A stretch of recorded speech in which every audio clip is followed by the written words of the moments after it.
ಇವತ್ತು number change ಮಾಡೋಣ. Okay. ಎಷ್ಟೊಂದು ಎಷ್ಟೊಳಗಡೆ 50. 100 50 ಇಂದ ಆಡೋಣ, ಫಸ್ಟ್ ಟೈಮ್ ಅಲ್ವಾ. 50 ವರ್ಗೂ. 1 to Okay. 50. 1 to 50. Hmm. Ready? Ready. ಇಲ್ಲ ರೆಡಿ ಅದಾ? ಓಕೆ. ಹ್ಮ್. ನಿನ್ ನಂಬರ್ ಯಾವ್ದು?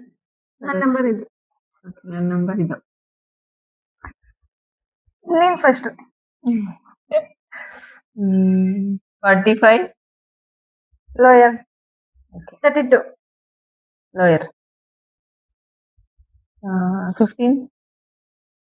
ಹೈಯರ್. ಹ್ಮ್.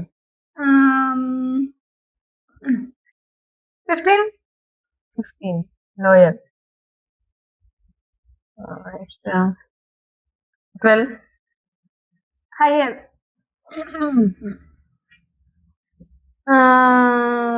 10. ಕರೆಕ್ಟ್. ಮೂರನೇ ಸಲ ಆಡಿ ಮೂರನೇ ಸಲ ವಿನ್ ಆಗ್ಬಿಟ್ಟೆ. Guess my number. Sorry, number 60, 70. Next time ಮತ್ತೆ ಆಡೋಣ. ಯಾರು ವಿನ್ ಆಗ್ತಾರ ಅವ್ರು ಕೊಡ್ಸ್ಬೇಕು. ಓಕೆ. I forgot. ಓಕೆ.